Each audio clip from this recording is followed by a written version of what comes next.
Gente, hoje eu vou fazer mais uma dica de cinema, mantendo aí as dicas em relação aos filmes com temáticas indígenas.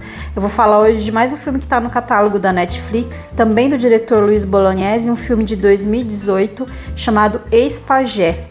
O Ex-Pajé, ele conta a história do Perpera Suruí, que é uma história, na verdade, ficcional e real do próprio Perpera, que era um xamã da sua população, mas com a época da invasão do contato branco, né, que na região dos Patê Suruí aconteceram desde a época da borracha, em anos anteriores, mas principalmente depois da década de 70, com garimpo e extração de madeira, a cultura do homem branco invadiu esse território e causou uma forma de etnocídio através da religião, né?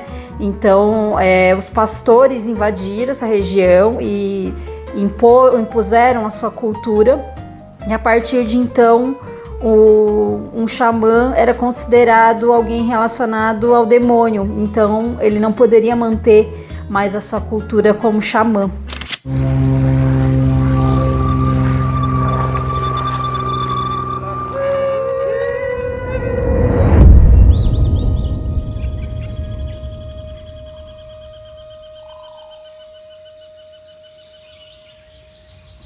Kilo ano jupene maiteran.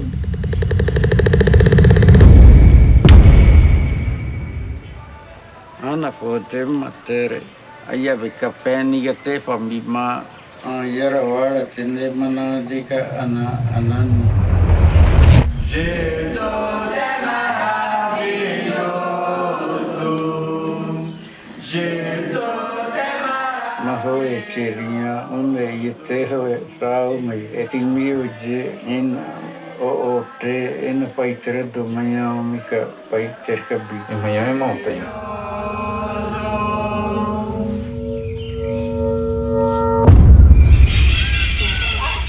Né? Então o que acontece é que ele acaba sendo muito isolado pelo próprio povo, por ele se tratar de alguém que estava relacionado ao demônio, e então ele acaba sucumbindo à cultura do branco e passa a cuidar, né, dessa igreja que tinha dentro da aldeia pro pastor, né? Ele passa a ser só um cuidador daquele espaço, né?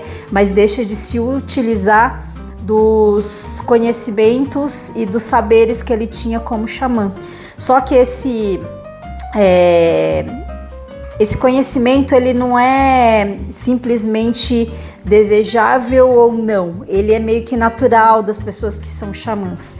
Então ele tinha ele era assombrado por uma série de espíritos, né? Então ele, por exemplo, não conseguia dormir à noite sem uma iluminação, porque ele tinha muito medo dos espíritos da floresta virem a falar com ele, né? Ou perturbá-lo.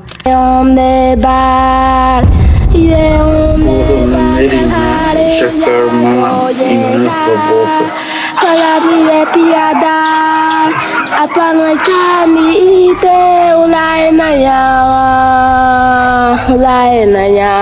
Ele bari eu nem. Ainda tá porra de. Né? E o que acontece nessa história ficcional, que aparentemente tem uma base de realidade, é que uma mulher é picada por uma cobra enquanto ela está trabalhando no roçado, e daí ela é tentada tratar, né, nos hospitais com os brancos, com soro antiofídico, com tratamentos, só que ela não consegue despertar, e a aldeia faz tudo que ela consegue fazer e saber através das culturas que o pastor pede para fazer um jejum, né?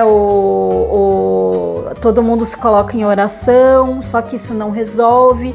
Então um dos indígenas que é parente dessa mulher, acho que era um filho dela, acha que deveria reconvocar o xamã para poder tentar salvar essa mulher.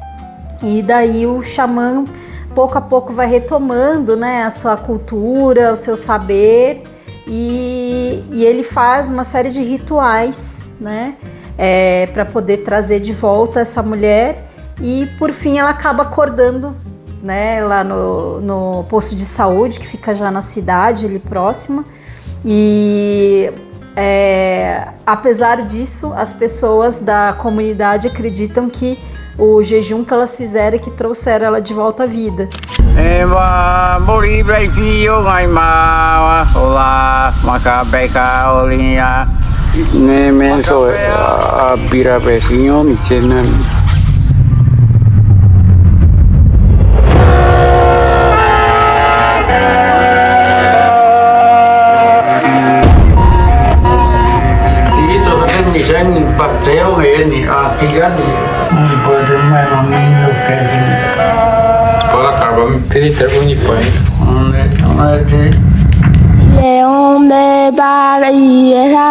Então conta um pouco, e é muito interessante que é uma maneira de contar a cultura do povo Pater, os rituais dos xamãs daquela região, né? Mostra, achei muito interessante na hora que ele faz uma flauta com bambu, que é um bambu dentro de outro bambu, então ele cria um som diferente, que um bambu sozinho pequeno tem um som, um bambu grande tem um outro som. Quando você coloca um bambuzinho pequeno dentro do bambu grande, faz um outro som, que na verdade chamaria os espíritos, você convocaria os espíritos para poder trazer um equilíbrio de volta para aquela terra, né?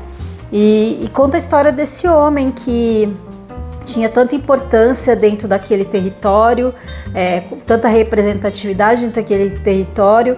Isso é retirado dele através do etnocídio, que é uma forma de um genocídio através da cultura, né? O etnocídio se trata disso, como que você pode exterminar um povo sem exterminar os corpos. Você pode exterminar através de exterminar a sua cultura, né?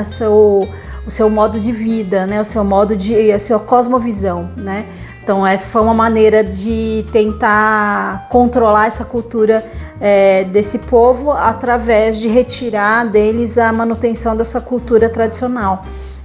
Então conta um pouco de como que essa pessoa influencia aquela aldeia, conta um pouco da história desse homem, como ele vive, né? Como ele deixou de viver dentro da sua cultura. Então mostra que dentro dessas casas hoje em dia eles têm que ir até a cidade para comprar gás, porque eles usam fogão, né? Eles não usam mais o fogo de chão, né? Então eles têm que utilizar de dinheiro, de recurso, de venda de artesanato ou algo assim para poder obter recurso. Mostra esse ex-pajé dentro do supermercado comprando produtos industrializados, né? Então mostra como tudo isso mata a cultura, mata aquela integração dele com o meio ambiente, com a natureza, né?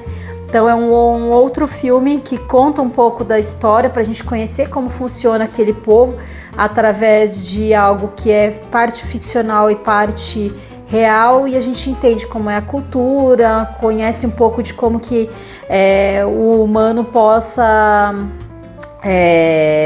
interferir nessa cultura e destruir essa cultura ancestral, e como que a gente pode preservar essa cultura através da difusão do conhecimento que a gente tem sobre eles.